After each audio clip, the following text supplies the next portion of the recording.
Everyone, and welcome to today's training on delivering paper one for the International A-Level in English. And thank you, Aileen, for giving us the introduction this morning.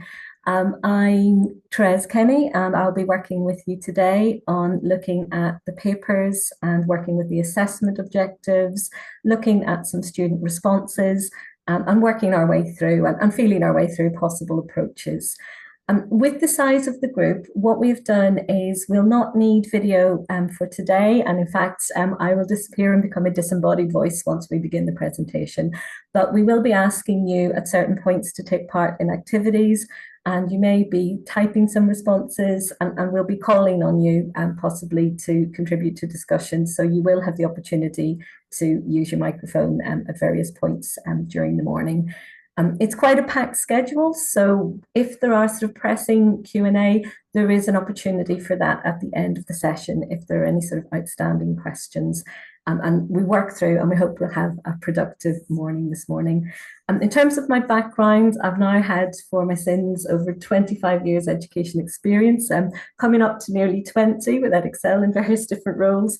And with the international work, we're looking today particularly at a paper that I have sort of worked with quite a bit, and we'll be thinking about, how to approach that and what's best for your students and your candidates. So without further ado, I will take us to a shared screen and we'll work our way through the presentation. So I'll just pop myself off there and we'll begin.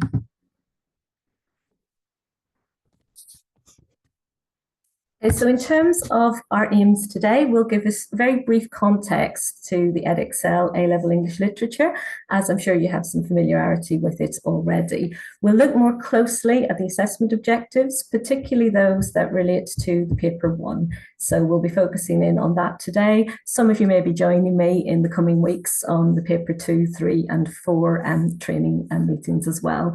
We'll be looking at some recent questions and unpicking and developing responses and strategies for those, as well as looking at some examples of candidate responses and thinking about those strategies for teaching with a brief focus on sort of the role that AI may or may not play in sort of changing some of the ways we approach things. And then we'll finish, as we said, with some questions and conclusions and any sort of issues arising from the day. What we hope to do is work through the objectives using the questions and the question papers, investigate some aspects of how students have answered, and then think about sharing approaches and seeing which ways may work for your students. And it's giving you hopefully some opportunities to network during some of the activity sessions.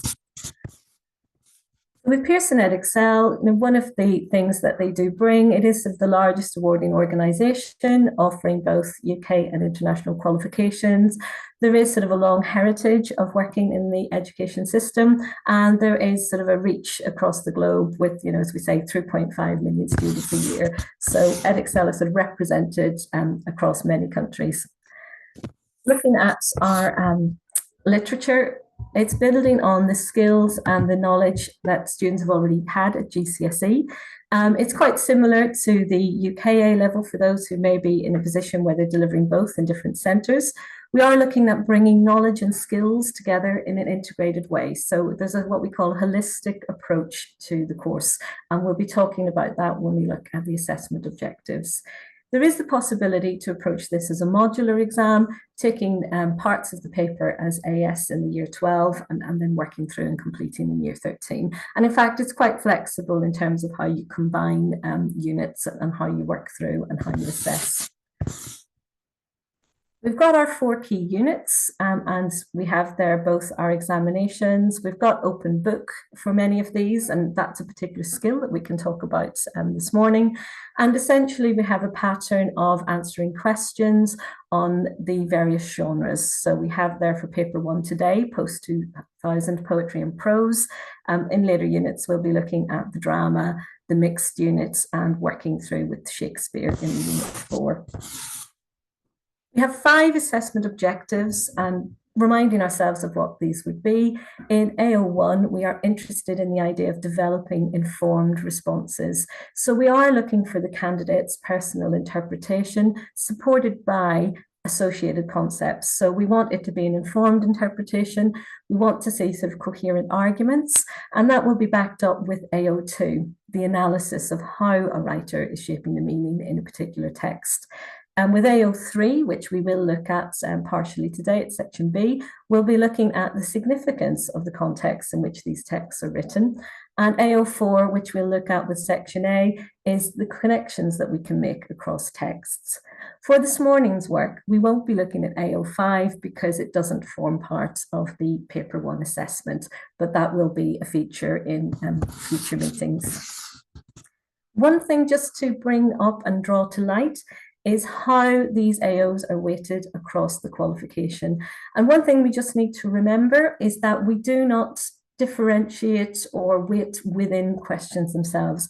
And what we mean by that is in a particular question, we're not saying there is so much percentage for one AO or another. We're marking holistically across the marking grid, and we're looking for the level of performance.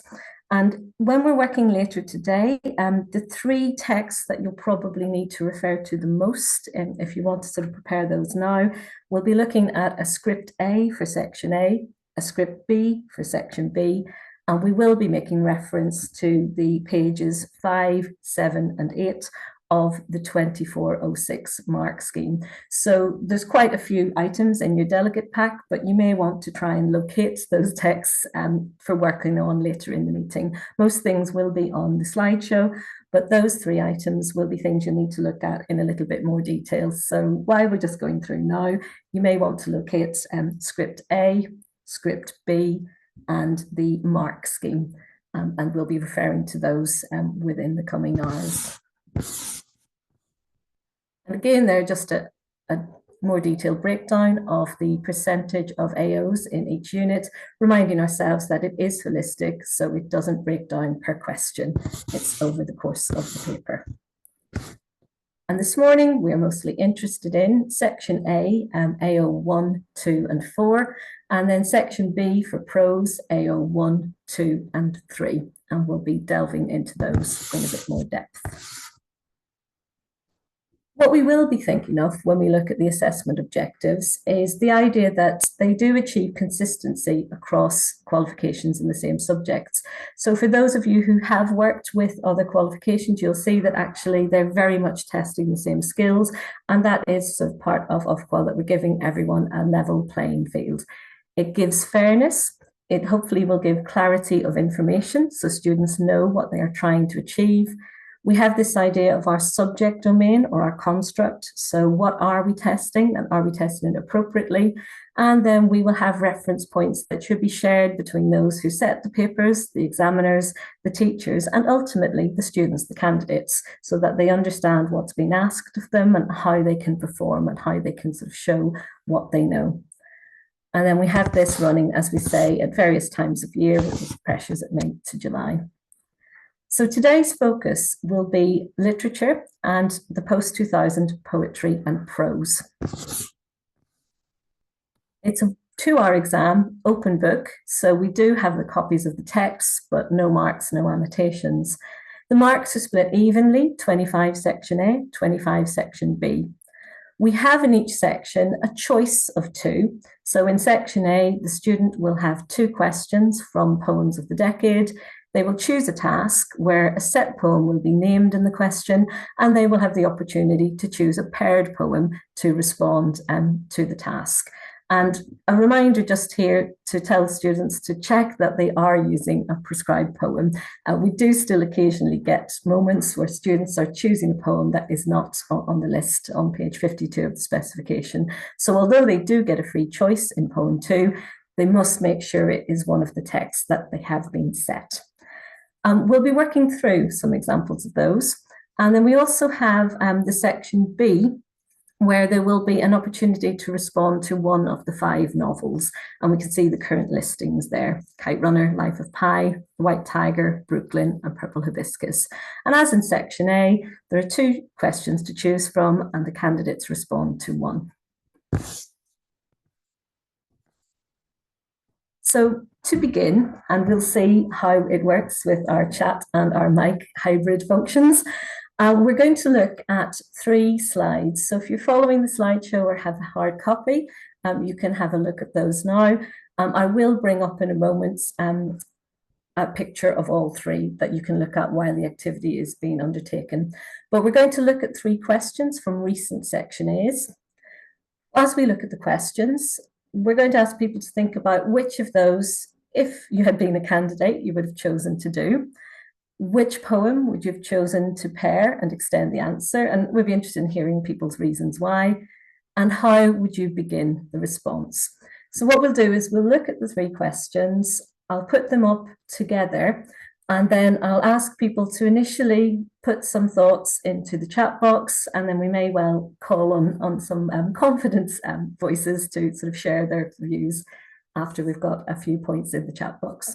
So we're going to look at the 3 questions, and then hopefully we'll get a discussion both through chat and with some mics.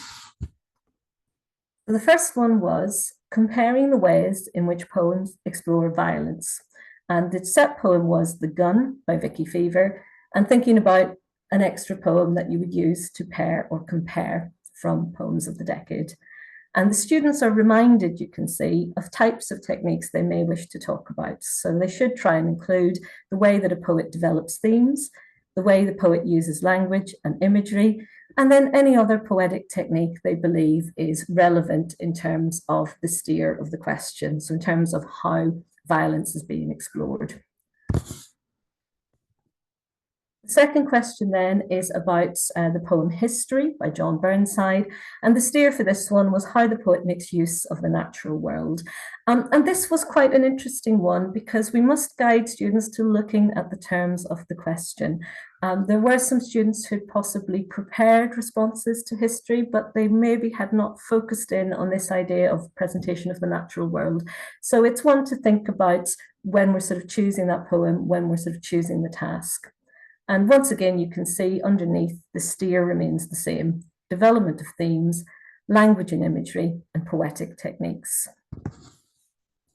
And then the third question, and obviously we just work with a choice of 2, we're working with 3 today for the activity, is the exploration of work in From the Journal of a Disappointed Man, and one other poem of your choice. So just to rephrase and refresh, the 3 that we're thinking about are exploration of violence in The Gun and one other poem, use of the natural world in History and one other poem, and exploring work from Journal of a Disappointed Man and one other poem. And the activity that we'd ask you to engage in is thinking about which would you have chosen and what would the reasons be, and how might you or a student begin the response.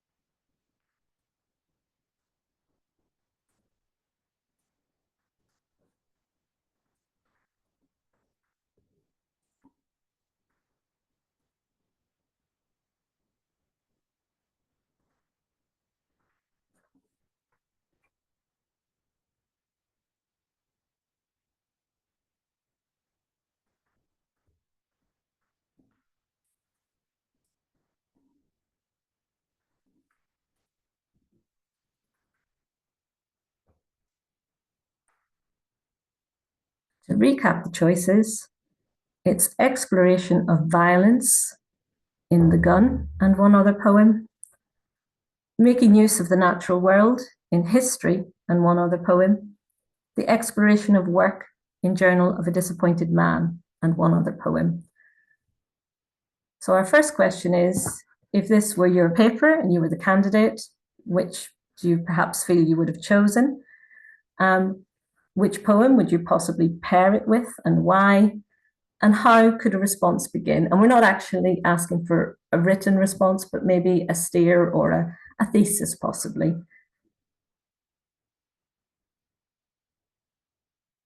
And if people could type their initial thoughts in chat, and then we can enable mics to extend upon that.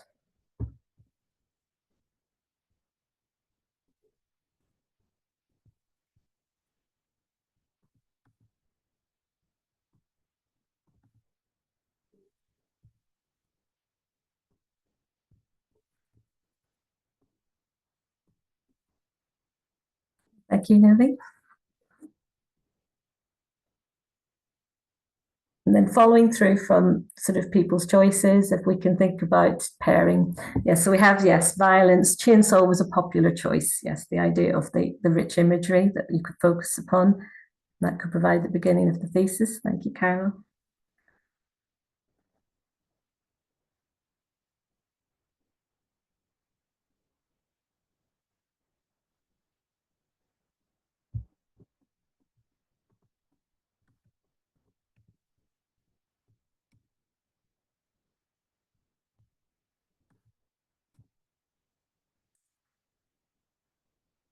Carol or Naomi, while we're waiting, would you want to sort of expand on that if you want to open your mic and sort of talk us through, possible beginnings for those violence questions?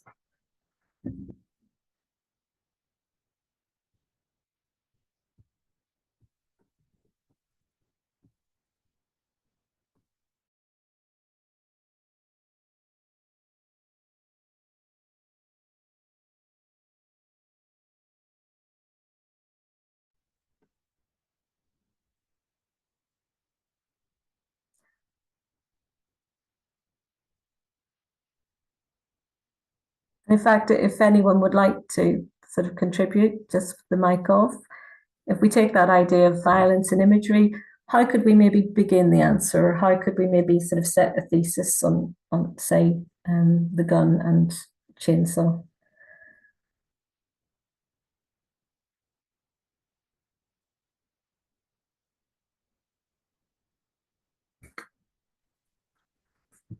Hi, can you hear me? Yes, I can hear you now. Okay, sorry, I'm at work. I would pair the poem with Giuseppe, I think. Mhm. Yes. Finding out from the students' reaction to the poem because they find it quite shocking. And it's Yes. actually quite the opposite of the idea that you get in the sort of like humorous, like tongue-in-cheek, the gun. So I Mhm. think these two for my students. Yes. Well, I mean, they would work in theory. They don't actually always work once I get the results back. But I think, if you see what I mean, but I think that they make for an interesting comparison. And it's like the one is more about, they both have the real life context, but the Mhm. perspective is different. So you have a woman talking about a man bringing a gun, and she actually enjoys that. But the other one is about a real life like Sicily. So I think for me, these two present different types of violence. I would also consider like Eat Me of a different Mhm. way, but there Yes. I don't know. I mean, there are many options. I think Yes, and anyway. if we pick up that choice with Giuseppe, as you said, you've given that point where we can have that comparison and contrast. So already we can have students thinking about that AO4 and making those Mm-hmm. meaningful links right from the start. And that again is Mm-hmm. the foundation of hopefully, we hope, an effective answer. As you say, what they do in the test is Yes, it not. doesn't always come through, I'm afraid, but you know what I mean. In theory, it works really well. Yeah. And then just Okay. offering up, anyone else maybe have gone another way? Did anyone feel strongly they would maybe go for natural world in history or going for the Journal of a Disappointed Man, the work question? Sort of strong takers on that one.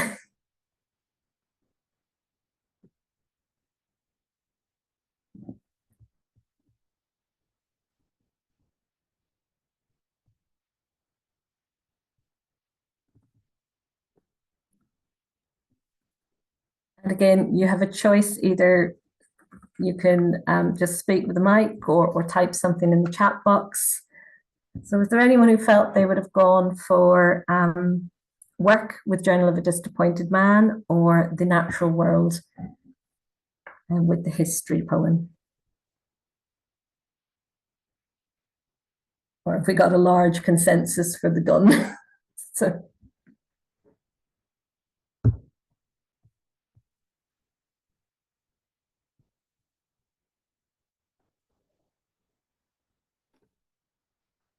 yeah, I think that's an absolutely fair point to make. And we would sort of speak with candidates on that issue as well, the idea of which ones seem to offer a clear pathway through. So that would be absolutely fine. And if we just sort of have a think about that, looking then at parts of the issues that possibly came up with the reports, we're reminding students of what we mean when we say language and imagery and use of other poetic devices. And these are definitely building on GCSE and IGCSE, but we sort of need to sort of hone students' views on things like form and structure, language choice, symbols and motifs, and certainly those poems, we have our gun and our chainsaw and our pampas grass, and with Giuseppe we have the idea of the ambiguity of the woman or the mermaid. Rhyme and rhythm, although we're going to be cautious with our poetic devices, that we're not just describing them, but we're thinking how might it link with the particular steer of the question. Certainly theme will be relevant for all questions, and tone and mood. We've started discussing that with those poems. And the sense of a voice. We've talked about contrasting voices in terms of gender and the perspective, and the lightness of touch or the seriousness of the approach. So thinking then about that and moving on through, we've got these AO1 techniques that we do need to make sure are present in the response. And we're thinking today, and I'd like people to feel quite comfortable speaking to each other and trying to develop a discussion here, but we're thinking about how do centres approach this? Are you a centre who, for example, maybe front loads features, so possibly through a series of unseen poems or referring back to work that you've worked on in previous qualifications, and then use that knowledge to get candidates to apply it fresh to the new poems from the anthology? Or do you prefer to teach each individual poem and the techniques and the methods that come out as you explore the individual works? How are centres finding? Is it a revision of existing knowledge, or are you finding that you're having to teach a lot of new material to candidates with this? And then when we get a little bit of a discussion going, we'll think about possible advantages, possible drawbacks of the models. So if anyone would like to sort of start us off, for example, which of those of you would front load features? So anyone like to talk us through if they take that approach, the approach of sort of working with techniques first and then sort of introducing the students to the anthology? So maybe teaching techniques sort of separate to the poems. Is there anyone here who sort of feels that they want to comment on that or talk us through their approach?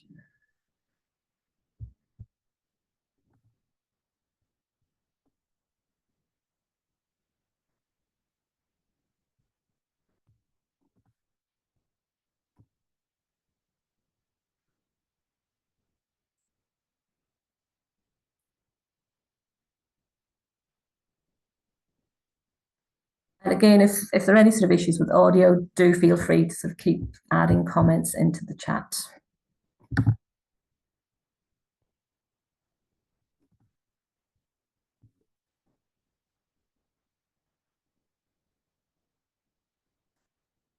So from that, would we say then, are most centres teaching sort of the individual poems? Are most centres working through poem by poem and then unearthing the techniques as they go? Yes, that is a real concern, actually, Gemma. The idea that, as you said, they become akin to feature spotting. So yes, if we go through just with the individual poems, I think that's the balance, isn't it? If we take a techniques approach, they do sometimes feel that it's, feature spotting, and we try to avoid that.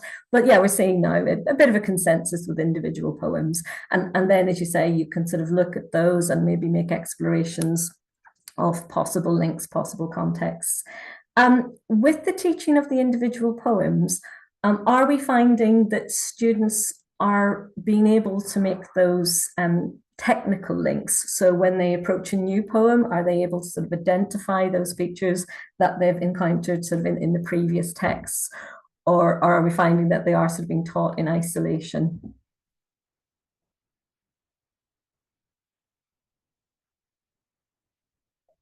So are they finding it easy to apply sort of the knowledge from one poem and then sort of see a technique in another?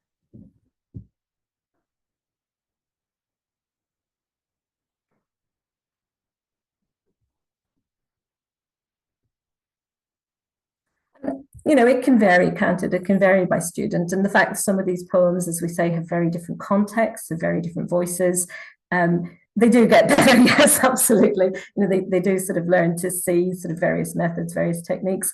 And as we said, the collection, we have very different approaches with very different backgrounds to the poems. And yes, the big ideas. So the general ideas, taking the quotes. So yes, that's the saying a lot about a little, Carol, isn't it? Sort of taking that quote and then seeing how much you can explore, seeing how much you can explode.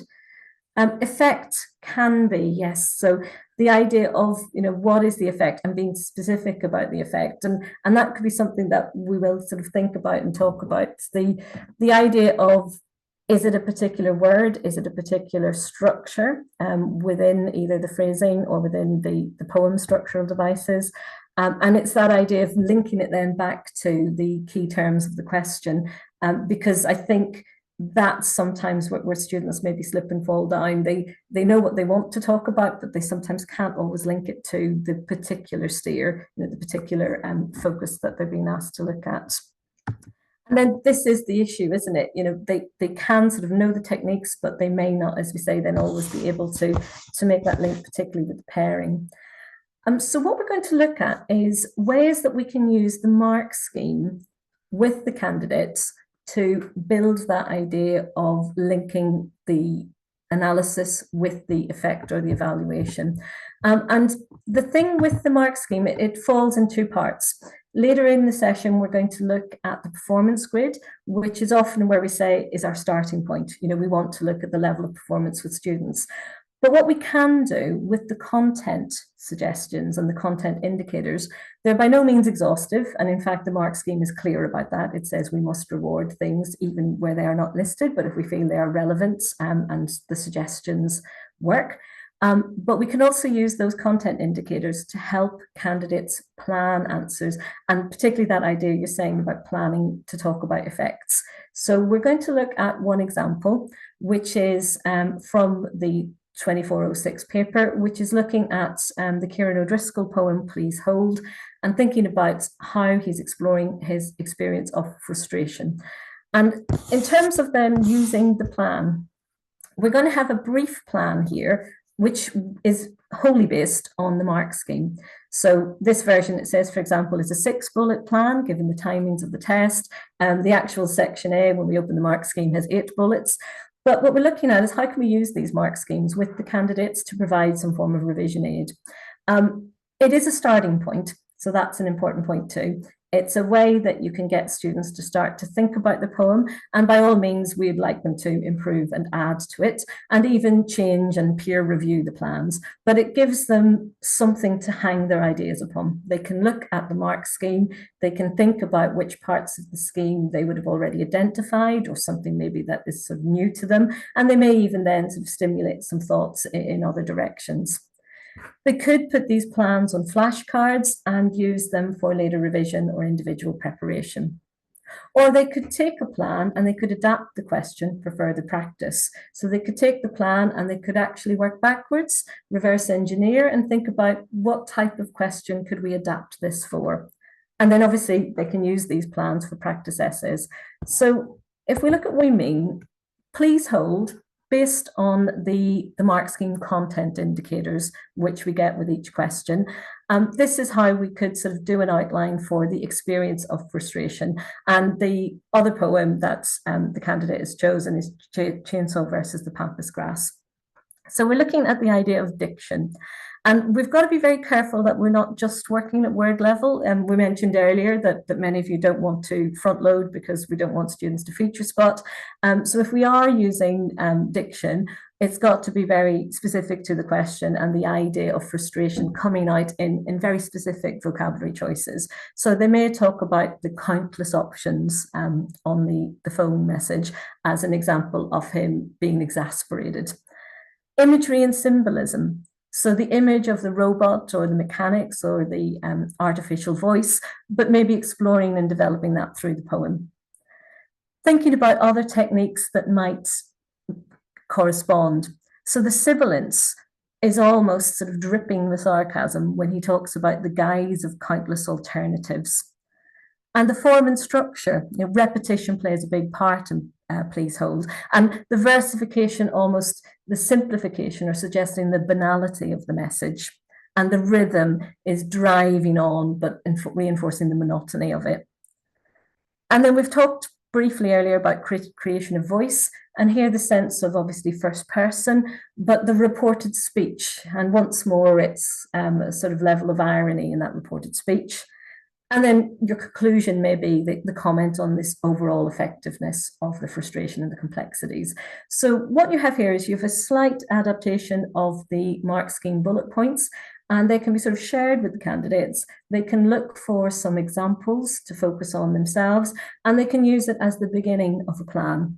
Or alternatively, they can review it and unpick it and maybe make changes or adaptations to it. And this should sort of, again, help them become active in their revision and in their practice.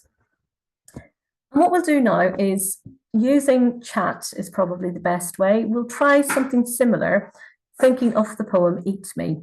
So if we're thinking about a 6-point structure, we'll obviously not necessarily look at the mark scheme as such, but if we use that same model and think about how could we expand the points. So the question would have been harsh experience presented in Eat Me and one other poem.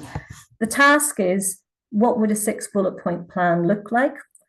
And then we have just the reminder, and it's not exhaustive. You might replace diction with something else, for example, but we have 6 areas that possibly could form the plan. So there may be an example of diction you might focus on, an example of the imagery or symbolism, another technique that might be focused upon, form and structure, and then maybe a word to focus on creation of voice or extra comments.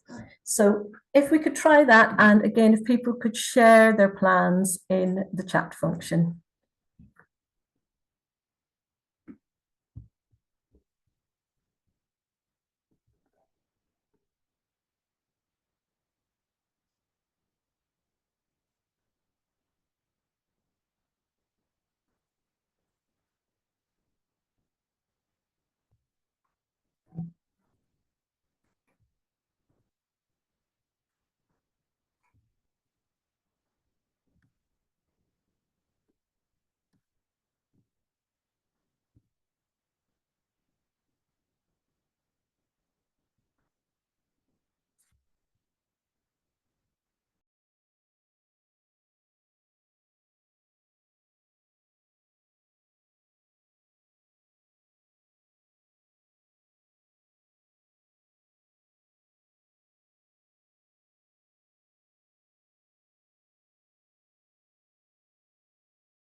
Don't worry if you haven't got immediate access to the poem. For this exercise, you can make a broad reference. Obviously, we'd be encouraging candidates to pick specific examples from the text. We could broadly suggest areas the candidates could zoom in on for this plan.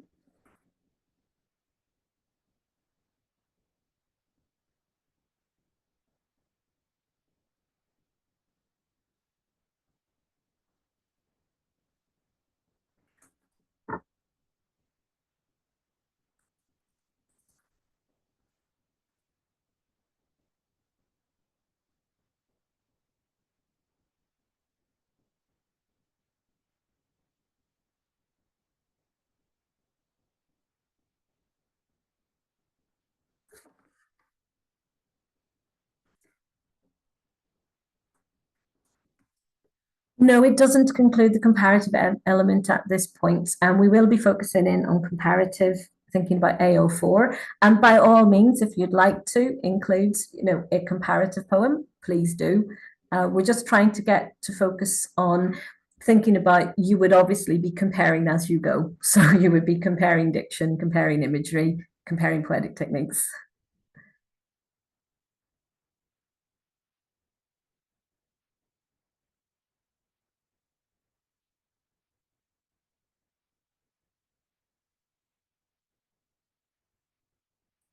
And and on that, actually, there's nothing stopping candidates doing all poem A, all poem B, but we tend to find that for level 5, we do want that constant comparison. So as we say, we'd have diction for Eat Me and poem B, we'd have imagery and symbolism for Eat Me and poem B, and so on.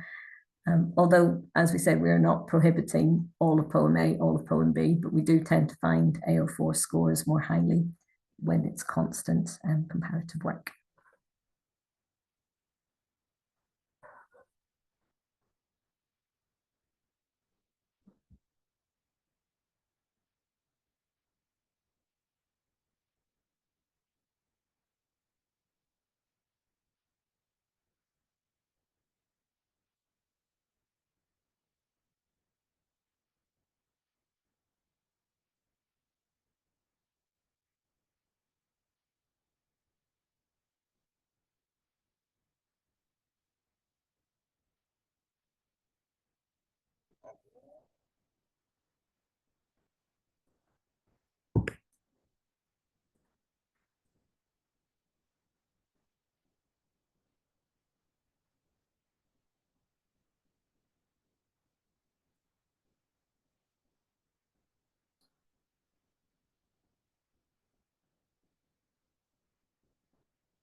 And again, in terms of what you're sharing in chat, it can be in note form. We're just maybe thinking of, if we took it down and zoomed in one more level, what types of things might we expect to see on this plan?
For example, you might look at, the water imagery and where that might be symbolic, levels of meaning there.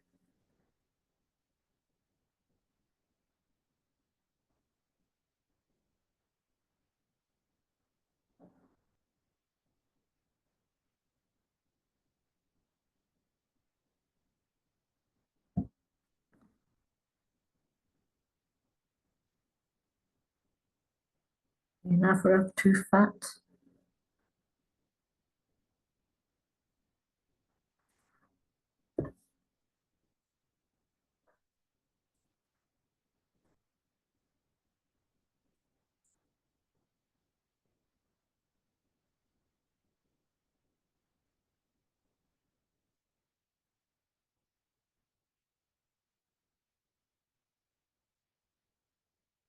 So if someone would like to sort of either share, either in chat or on the mic, the types of things that we might see on this plan. Yes, the diction, the idea of the simple language and the pronouns and where those pronouns are working to convey her thoughts. Thank you, Gemma.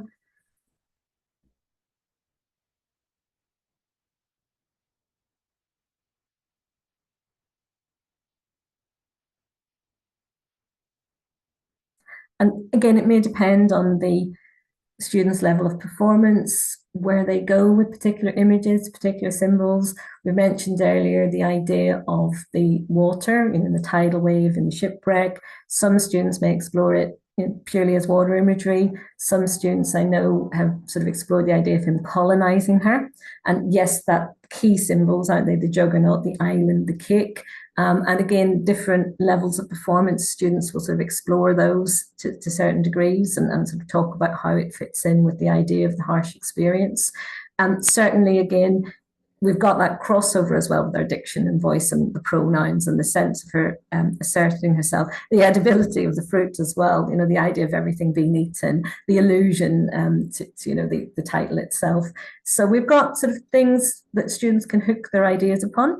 And obviously for time constraints, we're looking at the set poem, but we would, if we were in class, take it through with the students and then ask them to repeat the process with their paired poem with the idea of harsh experience. And again, like we had earlier, there is flexibility as to how the student frames or defines that harsh experience. So part of the answer will be them sort of defending, if you like, their view of why the second poem has a particular level of harsh experience in it. When you raised earlier, Gemma, the issue of the second poem, we'll come on to that point now. So we'll come on, we'll take the chats as well. Sorry, I missed there. Yes, the short stanzas, bite size. Yes, small bites, just like sort of biting away at her personality while she is actually increasing in size. So we have that sort of irony of structure versus meaning. And the point that, as you raised, Gemma, that actually they said that often students didn't make sufficient use of their chosen poem in illustrating the points, in illustrating the comparisons, in illustrating the steer. Activity, as we said, can be modified. Just for time constraints today, we haven't, but you'd duplicate it or you'd replicate it with poem 2. You'd bring your plan together and you'd sort of work on it as a skeleton essay. There is a converse of this. While we find some candidates had a slight uneven treatment of poem 1 and poem 2, the opposite problem is that when a candidate has a poem that they have very thoroughly prepared and they really want to talk about it, and they choose to use it as opposed to one that may be more relevant. So those are the two key pitfalls we see. We either see not enough use or not enough balance of poem 2, the student's choice, or the opposite issue. We have a student who has a poem that they've obviously revised and studied, and they're trying very hard to make it fit, but it either is of limited relevance or they haven't quite managed to make it relevant. And we would sort of stress, we must try and get them to avoid that. Because it can be so tempting if there's a poem that someone has spent time on and they're very confident with it. But we do occasionally see what you might call a sort of a mismatch of poems. And we just ask candidates to pause for a moment and think, is their choice of poem the best one for that particular steer? And not so much with the Eat Me harsh experience question, where students could potentially frame what they mean by a harsh experience. But we have had, for example, if the question was about work, and there was quite a tenuous definition of what work might mean in poem 2. And I think we had it as well where someone desperately wanted to write about gender and the question wasn't necessarily on gender and it didn't quite fit. So we do have those two opposite problems with poem 2. We either have not enough focus on poem 2 or we have a poem that doesn't quite fit or they can't quite make it relevant to the steer. And the key that we've just remind you there is in AO4, the word that we're looking for is the meaningful connection. So we're trying to sort of make that connection as meaningful as we possibly can. And that's sort of the key to what we're trying to do. Looking at how we could use the second poem, we could take the past question and we could get students to think about how many options are out there for it. So we could get them to think about the different ways in which it could be combined with various poems. We could get students to make connection grids to focus on links. So we could look at not just thematic links, but do we see linguistic links between poems? We've spoken earlier about what we felt were contrasting perspectives in the question of the violence, but thinking about, are there poems where, even if they appear on the surface to be about very different topics, are there some linguistic collections or connections of method to reveal two very different outcomes? Is there a clear connection in imagery? And we do get some possible pairings there. Form is possibly the one that we're more used to doing. Do we see sort of similar forms being used? And likewise with structure. It can be a task as well to deliberately set out to frustrate and to give students pairings and ask them to discuss or find out, do they feel that these would work or not work? So we could have the idea that if you set them sort of a random pairing, and in some attempts it could be successful, in some maybe less so, but you're getting them to assess that fact. You're getting them to work out, what is a meaningful connection, what is sort of less meaningful, and what is sort of lacking focus on the steer and then the question, and hoping to find that in a safe environment rather than in the exam. Looking on the language choice, and it was a point that I think everyone raised earlier, it's getting a balance, isn't it? So it's getting the balance between showing that we can talk about language, but not feature spotting, but not just sort of reeling through the techniques that we see. And it's getting the evaluation and personal response balanced. So it's thinking about effect, as you've mentioned earlier, and which particular word creates an effect, or which particular device creates the effect. And do these devices build to create an overall effect? So it's being able to zoom in and zoom out, and not just stay at sort of word level, but to be able to take an overall look at a poem and then think about how maybe various methods are contributing to this effect or extending the effect, or maybe even creating a turning point or a moment of surprise for the reader. Various mnemonics can be used to help prepare for a less confident candidate, but we do sort of warn them again not to be overly focused on those, because it does tend to have a checklisty approach. But for a student who's maybe lacking in a little bit of confidence, it's a good starting point. If you get them through your various Mitzels or your P or your Petal, it's a good way to start that less confident candidate. But then as they gain in confidence, try to get them to sort of step away and think about creating a thesis based on the key terms. Sometimes, again, the checklist, students, when they get loose in the exam, feel that they have to tell you about certain rhetorical terms that maybe are either not fully understood or not relevant to that particular poem. But I think most people have covered that this morning. You've said that you feel that actually individual poem is the best approach, so that sort of avoids that problem. So hopefully that's not an issue that you've encountered. So how much coverage is enough? So this is one of the questions. So we said earlier that we do want a balance, but we did occasionally see the opposite problem. So in June, there was an examiner report saying that there was a tendency to discuss their chosen poem in greater depth, particularly when you see a challenging question. The student then actually hasn't given enough time to the set poem. And again, the advice is, advise them not to. So making sure that we try and get a balance. It's not necessarily 50-50, but it's trying to go back over the work and check it and think, actually, are these meaningful links? And am I addressing this in both poems? And possibly there are points of contrast. Maybe it's just points of comparison and similarities, but making sure that we try and weight them. So not strictly 50-50, but close enough to that. The two approaches, as we said, it is absolutely possible to deal with A and deal with B, but we do find that often, in those higher levels, particularly level 5, the integrated approach, it seems to sort of be part of the feature of a level 5, the thinking about the links of the diction, whether it's a comparison or contrast, and so on. But the two things that we say is linking is crucial, and that focus on the question. And going back to the question, sometimes students get into their answer and they're on quite a sustained point and they're sustaining analysis, but they lose track of the question and they lose track of the steer word. And it's just guiding themselves back and making sure that we can see that steer, for example, be it violence or the natural world, and we see it the whole way through the answer. So The next thing we need to think about as well is endings. So we know that timing can be an issue. We know this is their first exam and this is a challenge. But the two issues we have is literally students running out of time, or what's referenced as the sort of indifferent method, the simple restating of the question. Things that we can do, we can have a planning moment, and some centres even do the so-called killer closing line. So they actually preempt and think about their thesis and think about where they're going to finish, and have that as part of the plan. So you visualize it. You don't necessarily need to know it word for word, but knowing sort of where you're going to end up. And it could be going back to the question, but as we said, try not to just literally rephrase the question. But if the final sentence has that question word in it somewhere, it doesn't necessarily need to be a paraphrase of the question, but it's showing that the question has been kept in mind. So we don't recommend using the full question, but certainly that one steer word, whether it be natural world, violence, etc., we'd expect to see it somewhere in the concluding paragraph.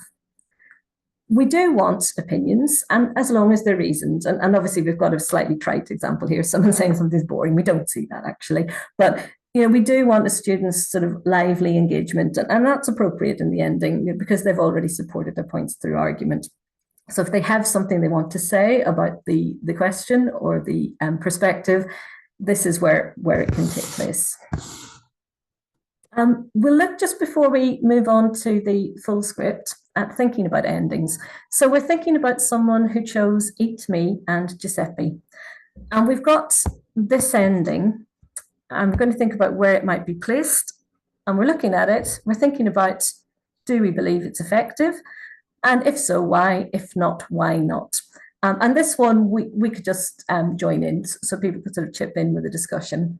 So the final paragraph goes, the harsh experiences the mermaid faces due to her being labelled as only a fish reduces her to nothing. And this idea is reinforced by the structure of the poem as the stanzas slowly shrink in length, depicting how the mermaid's body shrinks as well as she is eaten. Both poems explore harsh experiences through the act of being subject to discrimination, based purely off looks and actions that do not fit in with modern societal standards. So maybe not necessarily leveling it just yet, but sort of responses or thoughts about this as an ending. We've got some chat. Yes, unfortunately. Yeah, the colonial interpretations, I would like to say, I think I would for sort of a level 5 faith. Yes, so certainly the idea of the colonial from earlier on and the self-depreciation. This one, yes, Gemma, I'd like to have heard a bit about the second one there. Any other thoughts or views? And you should be able to use mics as well if you'd rather speak rather than type.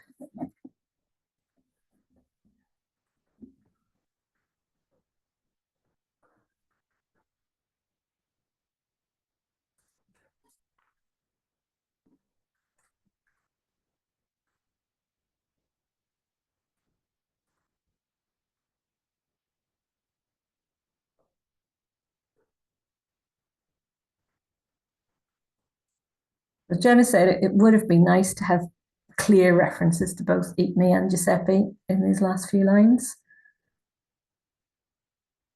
Any other views?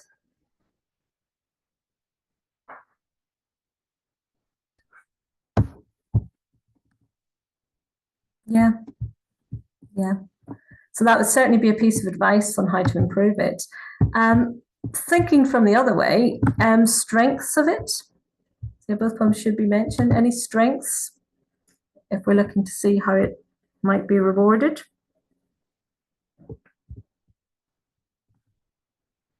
Yeah, well written and personal. So we've definitely got, we can see we've got a reference back to harsh experiences, yet the key word from the question. We've got harsh experiences, the point of view on the writer's craft. So the idea, again, of the stanzas shrinking, that's quite novel for some of the candidates.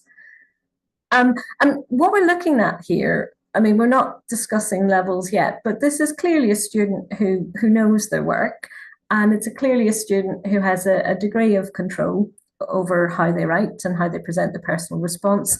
But as we said, the glaring omission, if we like, is it would have been wonderful to just synthesize those two poems in this final paragraph, really clinch it, really show that this is the end of my comparative response, and I've made sort of a pertinent link between the two, just to sort of finish off with a final flourish.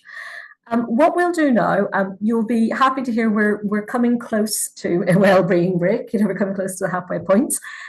We are going to look at the sample answer. And yes, I think the point of view and the personal insight, Faith, yes, is definitely, a strength of this response. And what we're going to do is we're going to look at a whole response. If you go to your delegate pack, and it is also in the documents, if you don't have it with you right now, it should be in the documents area of the Zoom. There is a full script.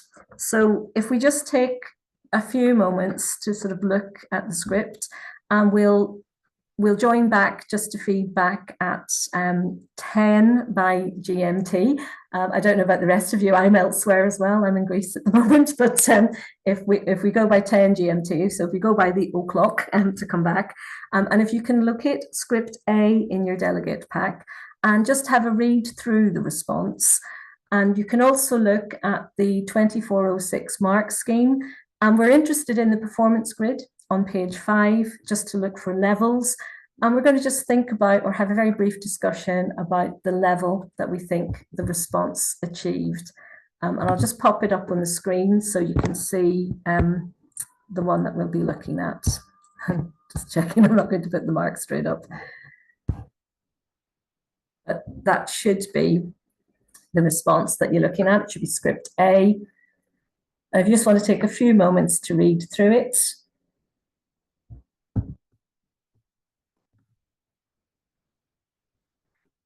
Yes, so the delegate pack, Aileen has just put the link for it if you're not able to access it through the Zoom. And we can give it a couple more minutes if people just need to look at that one. But yes, so we say 1 minute, 2 minutes past 10, and we'll just get some feedback on the level that you think. If you're brave enough to posit a mark, we can, but the level that you think the response achieved. And then we'll do that activity, and everyone will get a well-deserved, well-meaning break after that point.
I appreciate, obviously, it will take a few moments to read through. But as people are ready, if you want to just pause at the level and just pop it into the chat box. And then I'll sort of take you through what it received.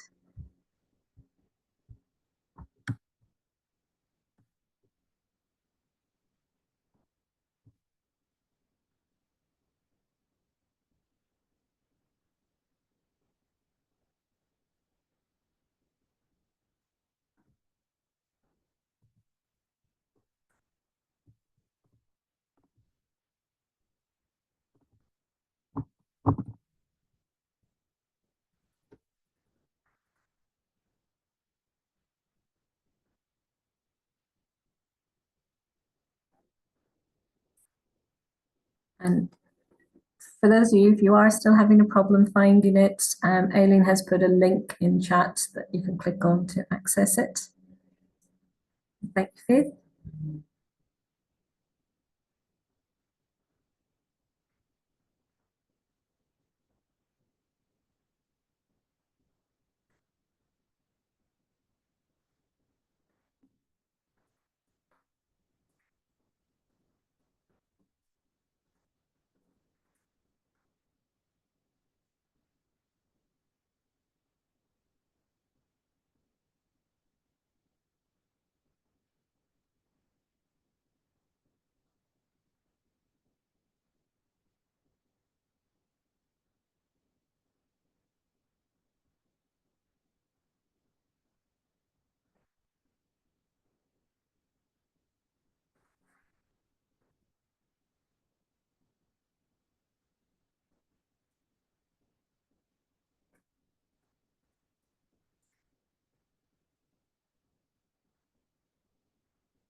So if you can pop a level into chat once you've read it, possibly a mark, and then we'll just have a look at what it's received.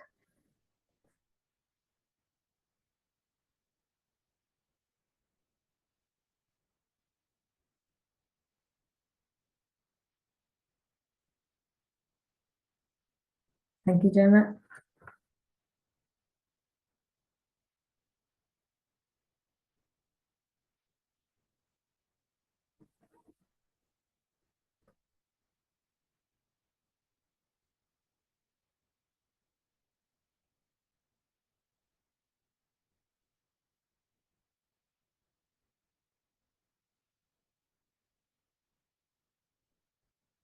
And thank you, Claire.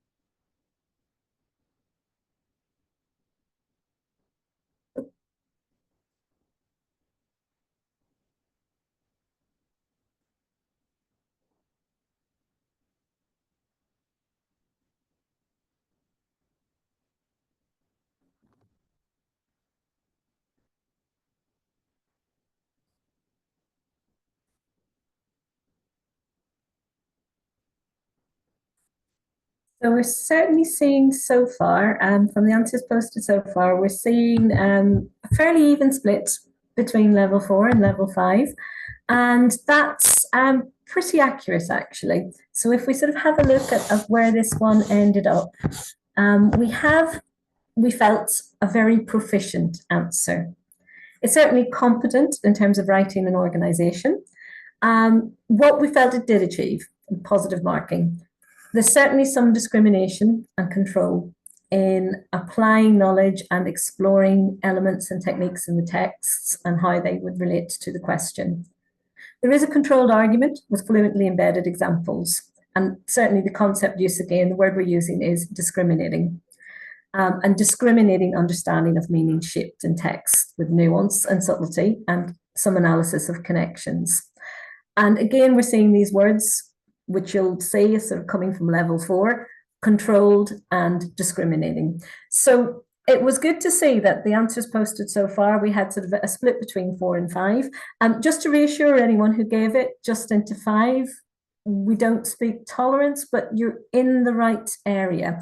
The response got a 19, a solid, secure level 4. It didn't quite hit what we might be looking for in terms of achieving that sort of assured, sort of cogent level 5. And that, just before we sort of take our break, what sort of advice could we have given this candidate to push them into that 5? And particularly, those of you who just held back a bit and thought it was a 4, what was it you felt was kind of missing? Okay, you mentioned the idea it might need some minor modifications.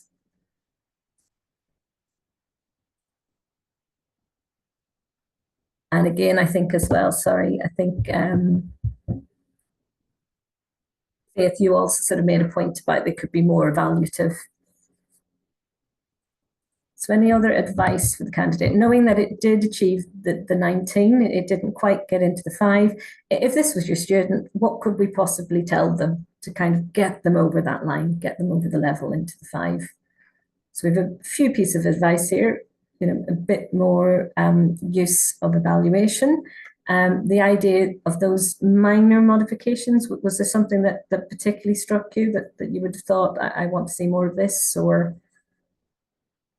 Yes.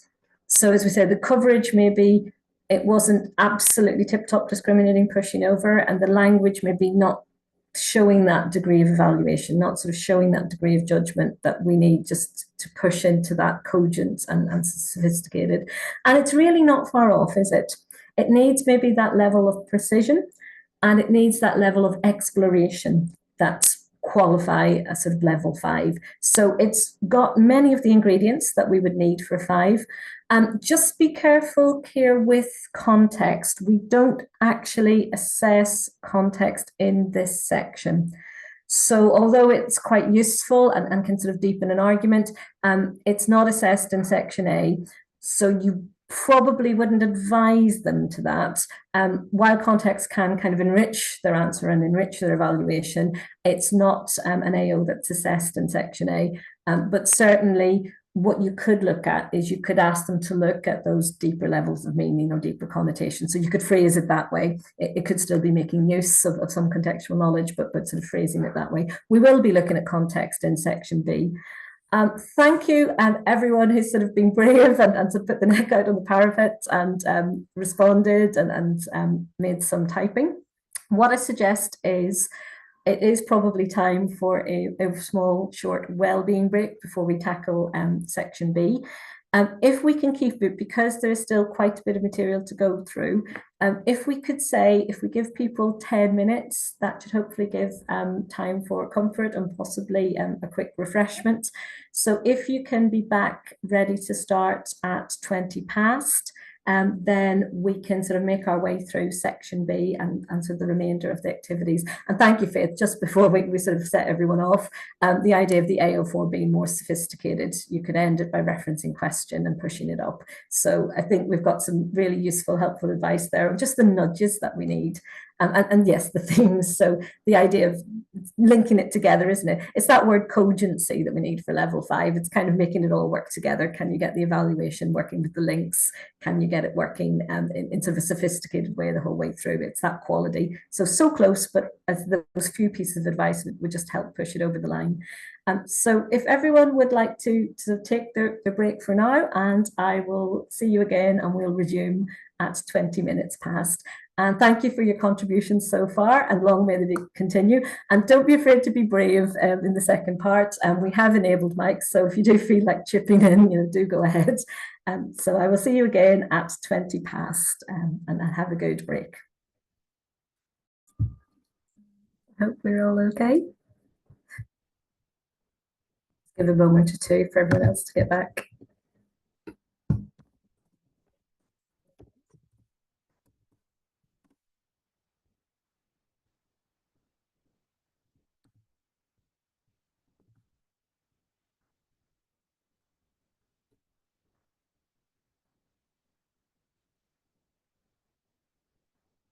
So if we're more or less ready to start again, we'll take a look through and we'll plunge through section B.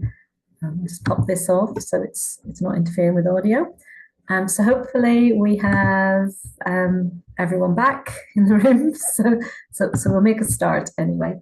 And just a note before we move on, those script A's and script B's, they can be quite useful both to refer to ourselves as teachers, but also to use with candidates and actually replicate that activity with the candidates. You know, you could ask them to assign a level and ask them sort of their viewpoint on what they think works well and on what they think could be developed further. So moving on then to section B of the poetry and prose. And we mentioned earlier about how context is not marked in section A and won't sort of get credit independently in section A, but it is marked in section B for the novel. So if we just refresh our memories on what we mean with context, we're going to look at two aspects. It's the significance of the context to the question, and also potential influence. And with that word influence, we're thinking there about how, again, in relation to a task set, it might have influenced techniques or structure.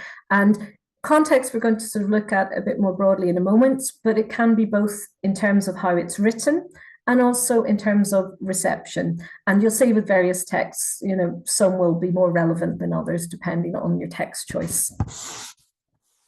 So the novels that we are using at the moment, we have Brooklyn by Tobin, The Kite Runner by Hosseini, Life of Pi, Martel, Purple Hibiscus from Medici, and White Tiger by Ediga. And obviously in your centre, usually we have candidates choosing one, and there will be a choice of two questions on the paper, as in section A, and yet again, they choose one from the two options and they work their way through. So what are we looking for in the prose section? And this will depend again on the question and the steer of the question, but certainly most responses will deal to some extent with characterization. What we do find is sometimes students maybe do not spend as long on or do not appreciate this idea of form and structure within a novel. And that can be in terms of things like chronological or non-chronological, but also within a particular episode, you know, how has the writer made some structural choices to emphasize or underpin a particular theme or to highlight a particular aspect of the character. It may be relevant, even though it sounds like a very focused aspect, to comment on grammar. And that will come out in certain examples and certain questions, but it may actually be down to the level of grammatical structure. And what we might mean by that is we might be looking at how someone represents dialect and sort of identity within a text in dialogue, for example. Imagery, symbols and motifs and language choices as before. Certainly many of these texts have a strong sense of voice, particularly where they have the first person narrator. And even when we have omniscient, we're thinking about how that's structured. And the questions will always give an element of character, theme and technique. So the questions will often be steered. You'll see a question and you'll think that's mostly character-based, thematic, or it may draw attention to a specific technique. So if we begin with Life of Pi from the previous exam, we have two parts to the section B question. We have a prompt, if we like to call it that, and the prompt is there to get the candidate thinking. And an important issue is the prompt in itself becomes sort of an AO3. It becomes a context of reception. So it gives the candidate an interpretation to think about, and then it provides hopefully help in terms of the actual steer of the question, which is the second part. So if we look here, the prompt is a novel in which nothing is quite what it seems. And that's a form of interpretation which can be regarded as a reception context. And then the question they're being asked is to explore the presentation of appearance and reality. So they're being asked to focus in on writer's presentation, therefore writer's choices. And then we have the theme of looking at contrasting appearance versus reality. And then it says within the answer, consider the relevant contextual factors. And Pi is a challenging text. For those of you who sort of select to do it, it is quite a challenge. I mean, they're all challenging texts. But this particular novel, we have had points where students have not always used sort of relevant context. So it's quite a good example to consider. We've had candidates in the past who've done a lot of work on the religious context, and particularly Pi's sort of idiosyncratic approach to his beliefs. And they were so keen to tell us about those contexts. They were not sort of considering whether it would be relevant to a particular question. So what you sometimes get with context is the danger of a student really wanting to give you everything they know on context, even if certain contexts may not fit clearly or in terms of relevance be totally relevant to the key parts of the question. And there are ways of making some of your contexts have increased relevance, but it's this idea of avoiding what we call the shoehorning, putting in every aspect of context that you've worked on if it's not relevant to that particular task. And then the second option here is vividly imagined places. And it's a broad technique question about settings. So the candidate has a degree of freedom in terms of the settings that they're going to select and how they're going to deal with those and bring them together in terms of the idea of imagination in the text. And then looking at these, there's always this structure, the prompt and then the second part of the stem. So the key is telling the candidate that the core element is the second part, that the quote is kind of there to help them, to steer them, to possibly get them thinking about explorations, but they must look at the element that says presentation of. So in this case, presentation of appearance and reality. And then the how is very important. So it will either explicitly say how, or if it has the word explore, candidates should avoid simply telling us what is presented. So it's a how rather than a what. And if they can sort of deal with that, if they can deal with, appearance and reality, how does it appear, and what techniques are being used to suggest something is appearance or reality. The first part, the prompt, as we said, is there to encourage the discussion and encourage the personal response. So the candidate, by all means, can engage with it, but they must keep a clear focus on the core part of the question. So make sure that you're dealing with the second part of the task in depth, using the first prompt to inform a response or maybe guide a response. So looking at that particular question, it says, if this were the question and if they were sort of providing a thesis, what should or could their opening or closing lines be? And then the focus is on how appearance and reality are presented. And if you're not fully sort of conversant with that particular novel, you might consider sort of presentation of reality in the text that you've looked at. So the question is, if we were to come up with an opening and a closing line in terms of structure, what could those opening and closing lines be? So the student's kind of taking a position on the text, and the question is about appearance and reality. And in Life of Pi, and he has constructed this reality with Richard Parker on the boat as sort of a way of dealing with his trauma after the ship has run into difficulty. So we're thinking about an opening statement and a closing statement. Could we suggest?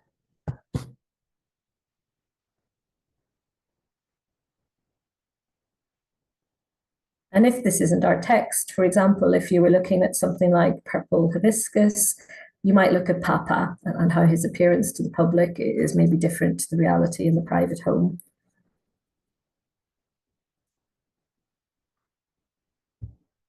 Again, if we could just have maybe a few ideas shared in chat. We're thinking about sort of opening with a broad perspective or a closing line. What sort of opening or closing lines could the candidate use? The question back. That is the question, number 5.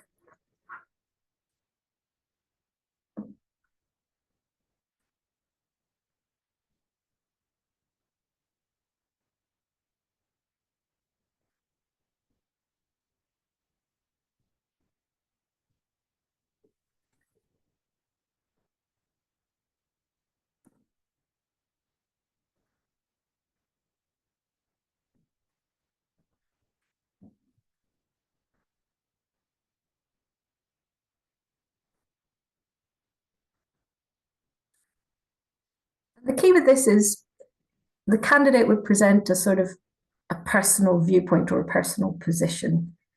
So sort of state a point about appearance and reality, and then they would sort of go in to explore it through the text.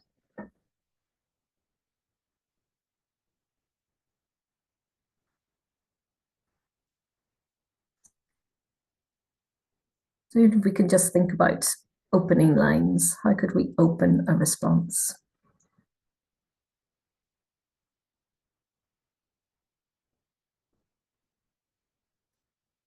And if you're less familiar with Life of Pi, you could design a similar statement for the text that you're currently working with.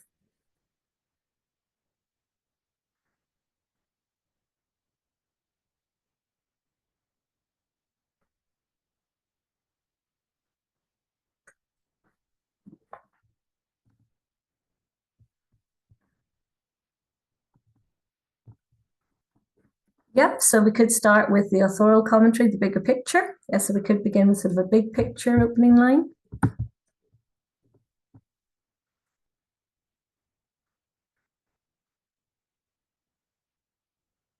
And that way, as you say, Faith, we could get straight in with our AO3. We could start by showing a clear grasp of when and where the text is set, and then make that comment. And what we're looking for is somewhere in the opening line for the student to be bold enough to kind of make a statement about this idea of appearance and reality. So do they think, for example, it's central to the message of the text, or some people might interpret it as ambiguity, for example.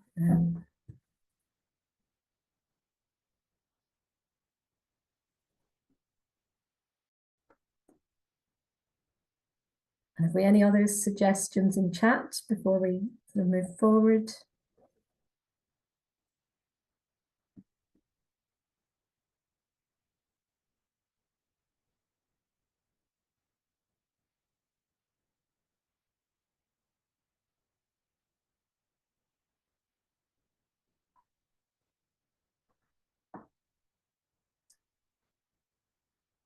Yeah, so we have the idea of social status in Kite Runner, and we can look at that as a way into it, and disparity. So thank you, Shab. That could be, as you say, that key word, that key part of the thesis, the idea of those gaps. And it's encouraging the students, and it's frightening for them in Unit 1, but it's encouraging them to be bold. It's encouraging them to kind of engage with both the prompt and the question, and then they will go through and they will present an analysis and an evaluation. But it's this idea that they have a point of view on this particular steer. With 6, maybe less so. 6 is a technical question about settings, and it might not demand that degree. But I think what we would like to see with a question like question 5 is some sort of engagement or an acknowledgement that this is sort of a core tenant or a core contrast in this particular text. So there's some sort of answer back to it. And they can use, there's absolutely nothing wrong with using the prompt they're given, the idea of nothing being quite what it seems. They can sort of use that to kind of inspire their own personal response in the opening sentence. So looking at the idea, we're thinking about openers. In class, you could, with a group that are familiar with the text, also move on and think about then the closer. Would it equally return to this idea of position on the prompt? Has the student sort of evaluated the point of view and weighed it up, and maybe even remained with a point of view, or sort of suggested there is a possible other interpretation? This one, I think, the idea of should they make a plan before they start writing? Absolutely. So the idea of, thinking about planning and how to plan, and how to, as you said, Faith's mentioned earlier, if we can bring in context while we're doing it, that's going to give us our strongest answer. So we're aware of context the whole time, whilst also addressing the prompt and the key issue in the question. So there's quite a lot for the student to juggle here. It is quite a challenging task.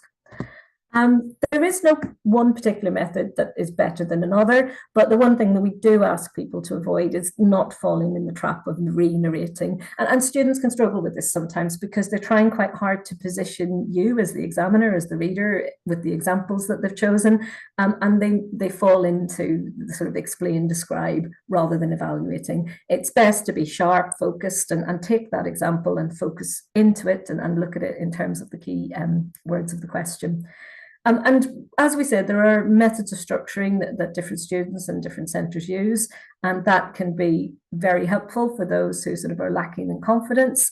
But the point we would make is that if students stick quite rigidly to the petals, forest, PQEE, it can sometimes make them less effective because they're so focused on using a very rigid response that they lose the sense of responding to the question, and they lose the sense of looking at the theme in relation to the prompt. And again, we try and avoid just restating. So we try and avoid I have been asked or therefore I've written about appearance in reality, but reinterpreting it. So for example, when you mention kite runner and disparity, or if we say something like ambiguity in the Martel, we're showing the student has a viewpoint and they have a reading of the text. So making sure that they're focusing on the how rather than the what. Always referring back to those key terms. Are they doing something looking at a gap between appearance and reality? Are they looking at how structurally the author maybe surprises the reader in that particular text towards the end? They may look at a linear model. So some students do go through in chronological order. It's not forbidden, but it can occasionally seem less sophisticated if a student sort of works their way quite simply chronologically through the text. It is better sometimes if they select those key examples that fit the particular task. That way, we suggest maybe focus on and lead with technique, and that helps you avoid that idea of a chronological answer or an answer that drops into too much narration rather than narrative techniques. And a key thing that comes out again and again, particularly with prose, although working with extracts in class can be helpful and can help students navigate texts, when they get to this answer, when they're doing word level, especially for lengthy work, it will not be sufficient to get them to the higher levels. So we do get candidates sometimes who will focus in on an example and they'll focus in on sort of particular words and maybe how that one word shows us how a character is feeling at that point in time, but they're losing a grasp of the greater text, the greater themes, the overarching techniques. The candidates who score quite well are those who can look at the sort of the overarching shape of the whole text. Absolutely, yes.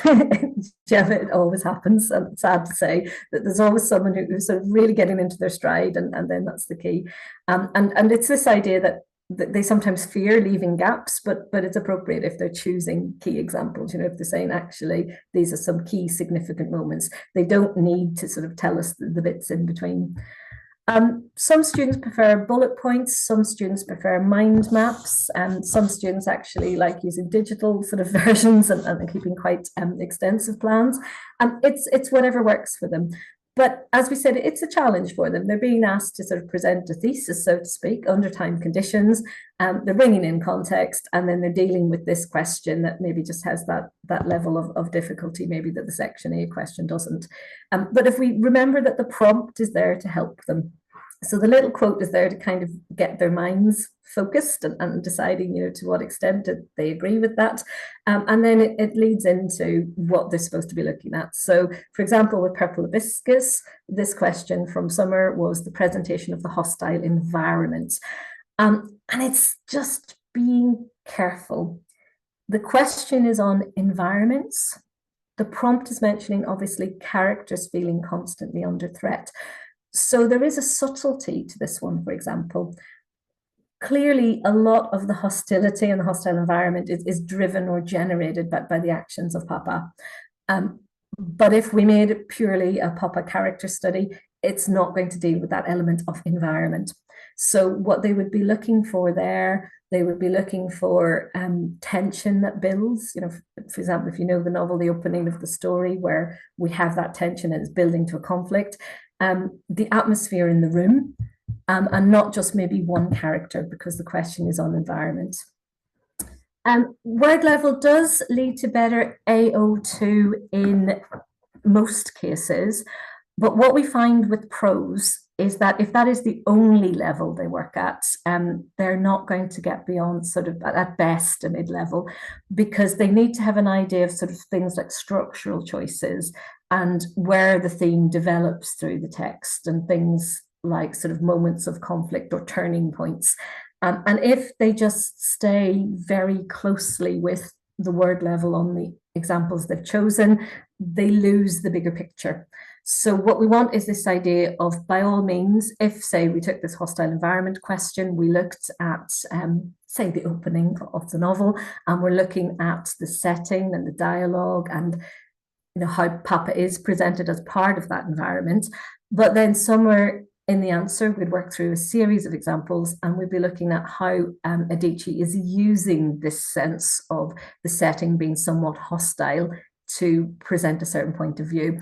And it's about getting balance. We do have students who treat it like the poetry question, and it's not. So if they stay too focused, too zoomed in, they're not going to get this idea of the text within its own context. So even the example is contextual in that it's within this context of a wider novel and a wider fiction. So it's getting the balance right. If they purely just stick with quite closely with word level, even if it's relatively sophisticated, we're losing the big picture. We're losing sort of the novel.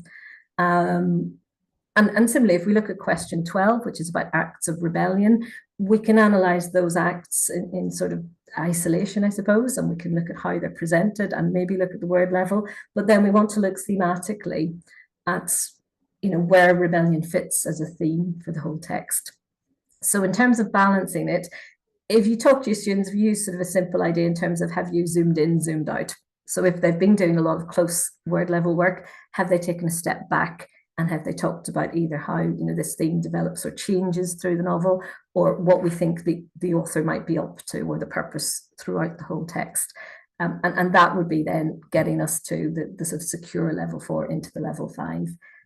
If they stay very zoomed into their chosen examples, we don't get that sense of, I say, the overarching narrative technique, the structure, I suppose, if we want to call it that.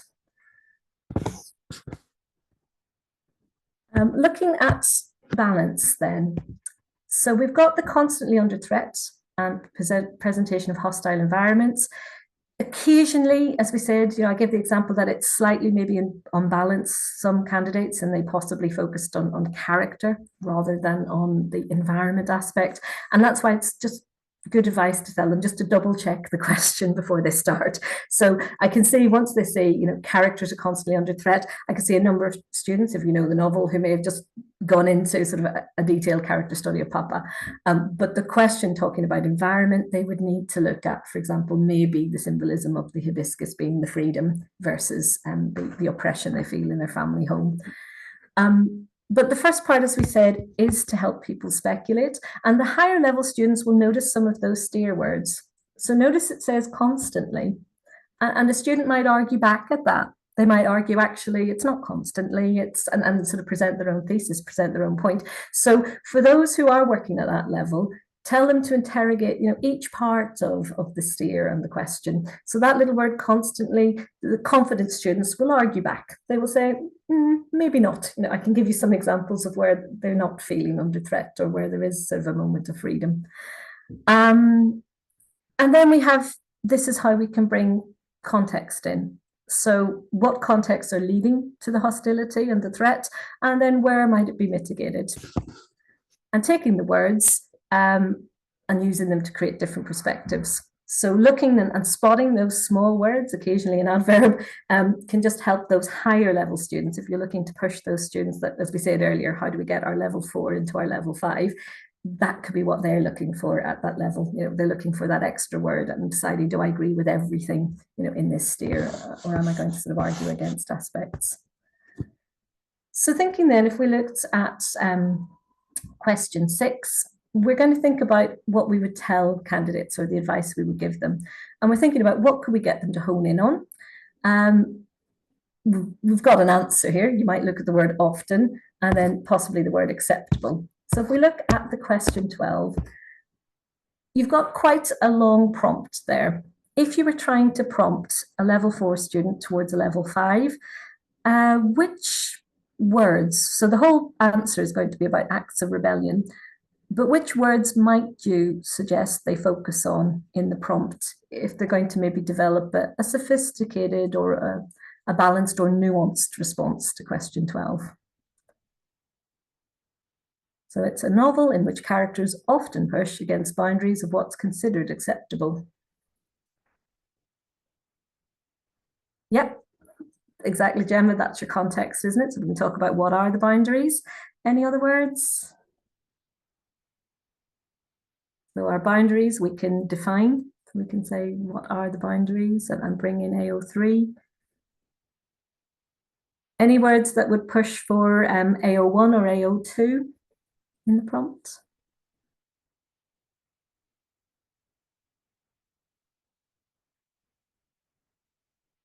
Yep. Again, Faith, we can sort of interrogate that a little bit more. Considered by whom, what is acceptable. And then the one more that we have would be possibly the word often as well. So we could look at often and decide to what degree. You know, we might say someone does, someone doesn't, and then consider different times. We've got, for example, Kambili can be considered occasionally to be quite passive, but we look at her quiet resistance and we could sort of think about that in terms of nuancing. And as we said, we've got boundaries for context for AO3, and then we've got acceptable, you know, who are we talking about? And then that brings you into context. So that's our kind of push that we use for our more able candidates to give them that degree of challenge and to get them to just push towards that nuanced or sophisticated debate. But equally with the students who are aiming for 3 and for 4, we make sure that they get that balance right. They make sure they look at the words of the core question, representation of or presentation of, and they use the prompt to help them. You know, they know that the prompt is there to help them think about a particular part of the text. So in terms of what we mean by context, we've already said that the prompt can actually be considered as a form of context. It's an anonymous person's interpretation, and they can engage with that. We've clearly then got anything students have been working on in terms of the writer's life and place and time of writing, but only when they relate to the text. We'll be talking about this idea of not using the chunks in a moment. So we don't just want an introduction into the author's context if it's not directly relevant to the question. It would be better to use short references where they make sense and where they actually link directly into keywords. We don't just want the standalone on the writer and sort of their place and time unless it fits. Historical setting and time, you'll find with most texts that's going to be part of what the student's doing, and they're going to be talking about when and where and so on. Social and cultural context, again, students tend to do quite well with this, but we need to just keep an eye on relevance. So encourage them not to include every single thing they've learned, but to look carefully at the question and think about which of those social and cultural contexts are particularly relevant to a particular question. Sometimes it can be to do with movements or genres. So that might be the case with a text like Life of Pi. Some students write very successfully about it as a postmodern text. So they've got quite a confident grasp of what Martel is doing and how he's playing with the genre.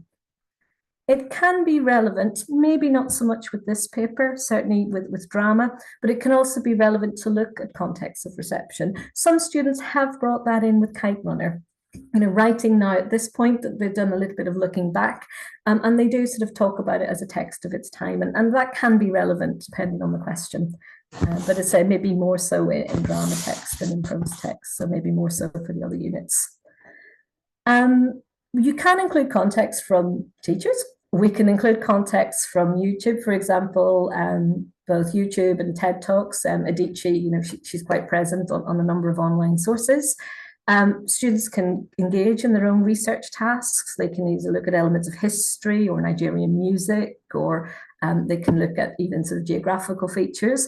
And again, that could be turned into, you know, quick fire elements with flashcards and quizzes, but keeping it short and sharp so that they can use those.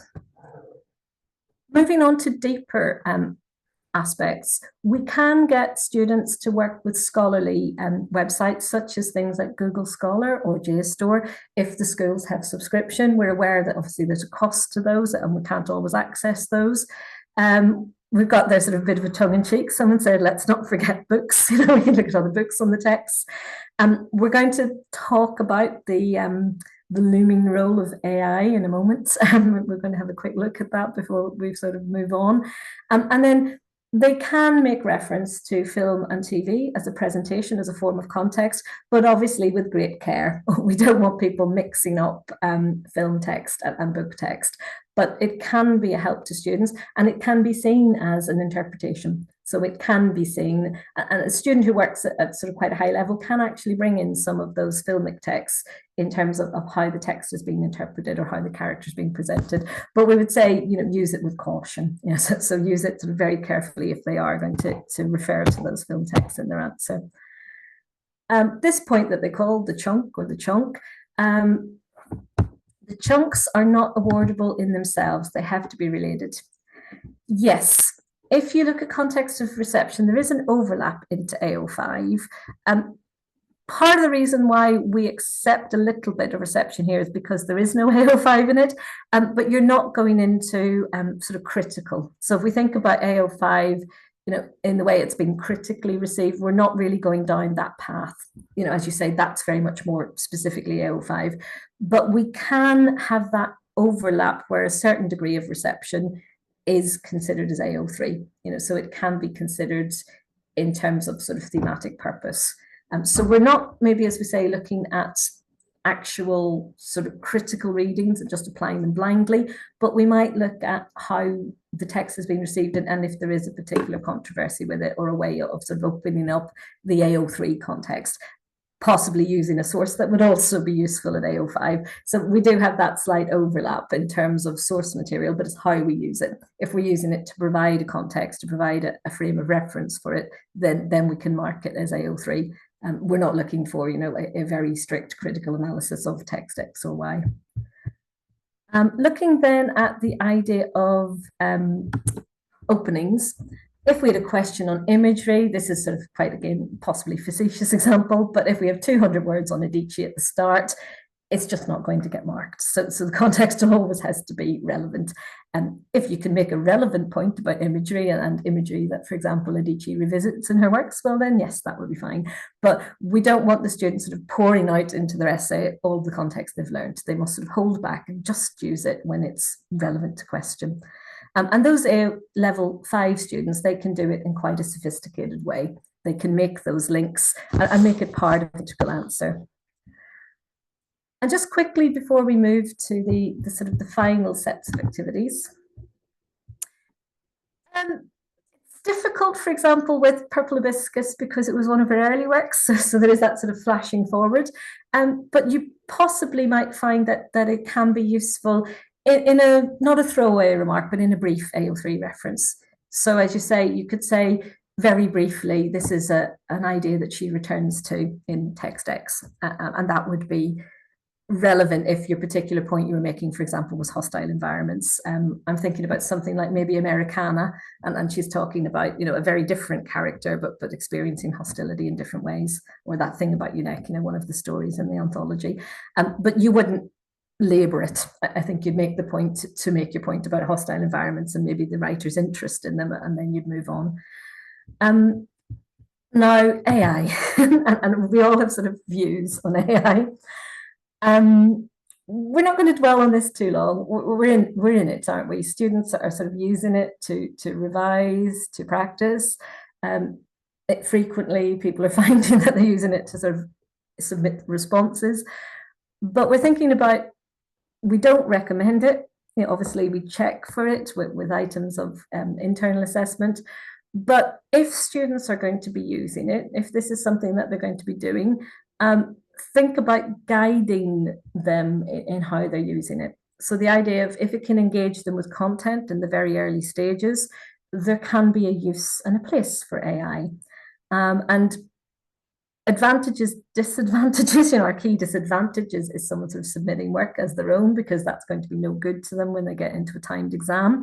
And again, the misuse, but we're not looking at that so much today for Unit 1. We're thinking about if the students are employing sort of AI support, how could they be using it in their own private revision to help them in a way that doesn't make them lazy about learning, dare we say. So if we have this question about the characters under threat and the hostile environment, what you're trying to do is you're trying to encourage them not just to put the exam question into a chatbot and sort of look and see what comes up, because strangely, it's probably not going to be a viable response. It might look to them like it's structurally sound and makes the correct points, but it's not going to be what they need to do. It's not going to be them engaging with it. But if they actually put the prompt in and then used what the chat AI produced as a text to provide assessment for learning, then that is where they could use it in a meaningful way. And what we mean by this is, say it generates an answer, you want to actively get them to critique it. So you want them to say, okay, if you asked it to write you 750 words about the context and characters under threat with 6 short quotes, so imagine they put that in, but then you would ask them to look at what the AI has produced and to seriously critique it, to look at points that might be helpful, that might allow them to explore. So, for example, maybe a quotation that they hadn't thought about before, but then they must go and independently look at it. They might look at any issues with structure. AI sometimes gets structure and voice slightly wrong, so they might look at where an argument doesn't completely flow and critique it, as if they are examiners themselves. And strangely, it may be a tool to use with those students who struggle, who just really can't get their first ideas on paper. But you use it as an assessment for learning too. You could use it as something where they critique the way that the AI has structured an argument. They could look at that content and decide what level would they give it. Does it sort of include enough of the key materials? Would it meet the performance indicators? And what you hope they'd find is some of the flaws and some of the issues that need tweaking to remind them that actually they must do their work themselves and just use AI as a revision support, not as something to sort of replace learning or to replace actively writing their own essays. So if you were to do it, you'd certainly get them to pitch towards level 5. And looking at, some of the ways in which it could be used in a conductive way, they could grade it. They could look at significance of the quotes that the AI has picked. They could look at flipping it around and picking a question. Students who struggle with either openings or conclusions could maybe ask it just to focus on those and look at the features maybe that it generates. There are issues, as I say, AI is still a problematic beast, a problem child, but if students are using it and sort of suggesting that they are using it and telling you that, it's a way of getting them to work with it independently, but with some guidance as to the flaws with it. And certainly we don't use it for submitting homeworks. We hope that we can sort of avoid that. Last but not least, and we are on sort of a whistle-stop tour, we have a section B essay. So as you find section A, there's also a script B. That one actually is that one. They've actually given us, I apologize, there should be a script B, but it appears as though they've given us 2 poetry essays. So what I'll do, just to take the sting out of it, this one you can look at as an independent resource. This one also achieved a 19. So it should have been a novel essay. It is actually a second poetry essay. But like the essay before, it exhibits many controlled and discriminating features, but does not quite reach sophistication and cogency. So the way you can use these essays with students in class is that you can get them to look at them and read them and then suggest improvements. How would this get from a level 4 to a level 5? So that sort of would be the work that you could do with that one.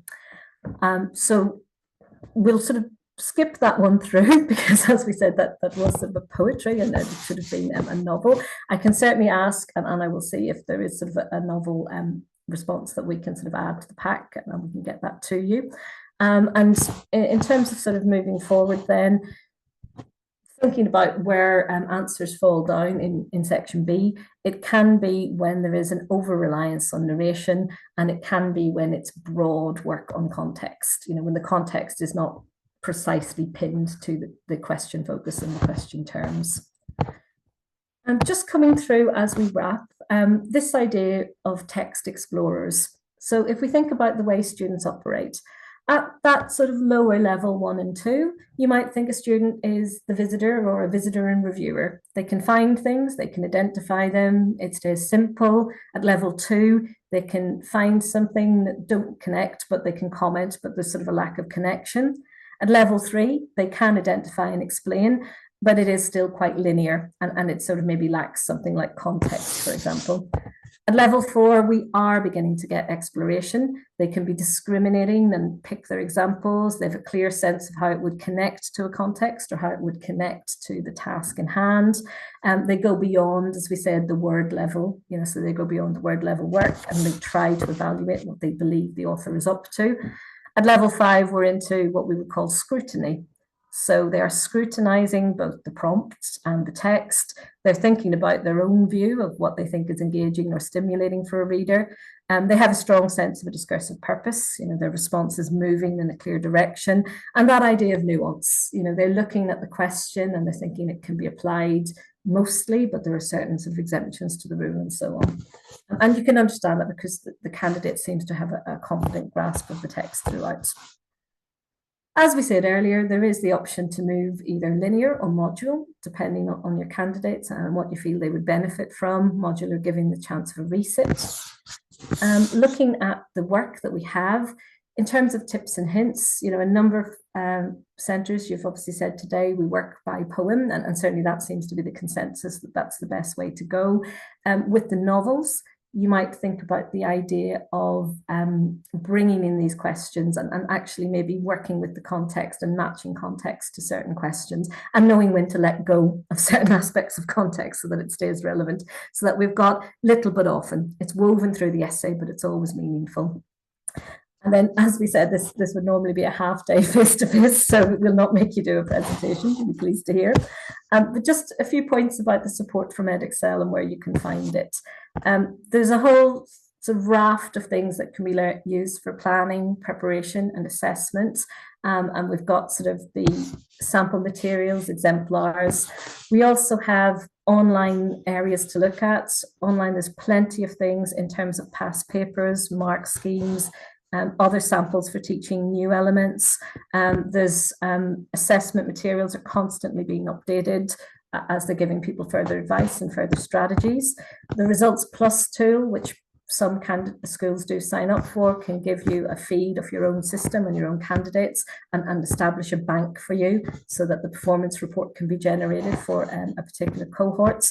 You can sign up for Exam Wizard, which actually will allow you to sort of generate exam and style essays. Your own scripts are achievable through the script online portal, so that would allow you sort of access to your scripts after results day, which can provide a useful teaching tool for the following session, if you can actually work with sort of your own students' work.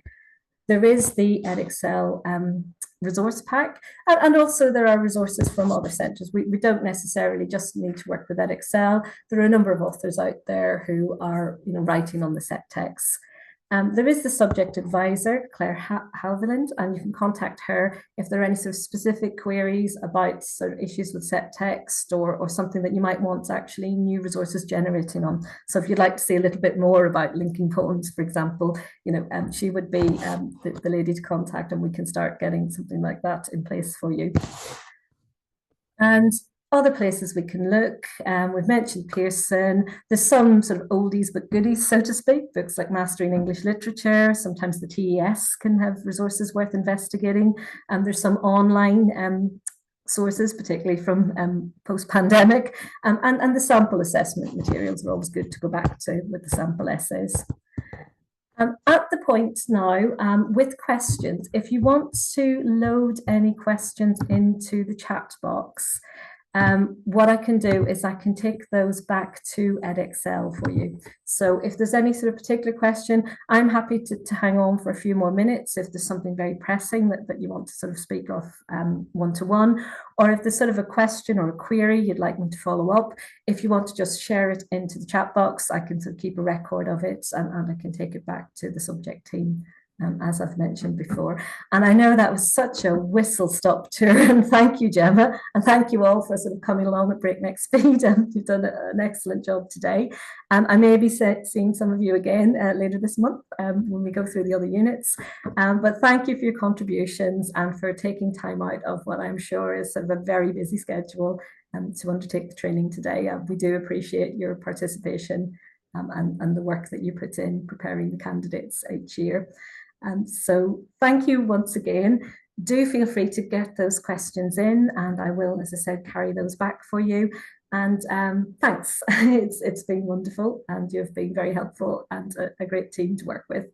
And I look forward to those of you who are signing up as gluttons for punishment for units 2, 3, and 4 in the coming weeks. So I may be seeing some of you again. So have a good day wherever you may be, and thank you once again for your time. It's greatly appreciated.